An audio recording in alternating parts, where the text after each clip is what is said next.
And name of Allah. I prefer to say that as a UI, I respect all activities done by ex-representatives because being a representative of more than 60% of young generation is not an easy job, but it needs to be focused the following points. First, they shouldn't raise the ethnic issues while for the week such issues made hot topics on the media and social media.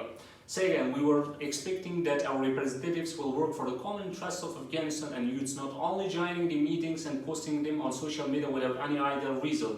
Third, we didn't expect no other representatives. We the youths were pretending that we would be witness of signing some MOUs with internal and external universities, being awarded of some scholarships from foreign universities, witness of some conferences, workshops and programs in order to increase our skills and awareness in the national and in international levels. What I'm going to do if I'm going to be selected, as it's clear that the process has been designed in a way that one person will be the louder sound of youths, hence it needs a massive participation of youths for having their messages and ideas about the future concerns and possible suggestions. For this purpose, I will create a hashtag by the name of Afghanistan Youth Call.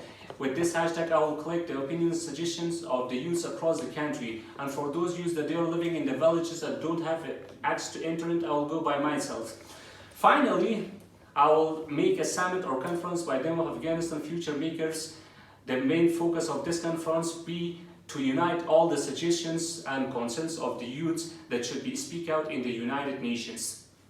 After completion of above plans, I will have my full readiness for speaking in the United Nations. I would like to convey the messages of our youths with whole honesty. I will try my best that from specific areas convey unheard voice of agonized Afghans in international community aimed at reflecting a truth in a bid for substantial solution, and also to influence the policies in national and international level that without of this platform it would be impossible for the youths.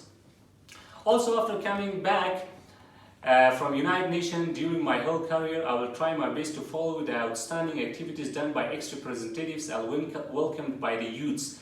I will also cover those points that youths were wished to be focused by ex-representatives, but they didn't. I promise not to be just a nominal representatives, but the real one. I will pass my whole energy and passion in order to have some great achievements for the youths, not just going to different countries and joining meetings, but to have the influence on international policies for the youths, creating more space for their participation in decision making, providing them scholarships, solving their most problems. Finally, I want to be the beloved one after 1 year, not the famous. And being selected as an Afghan youth in this international professional platform will be my pleasure and proud. And I hope that you choose me as a nominated candidate for the next stages.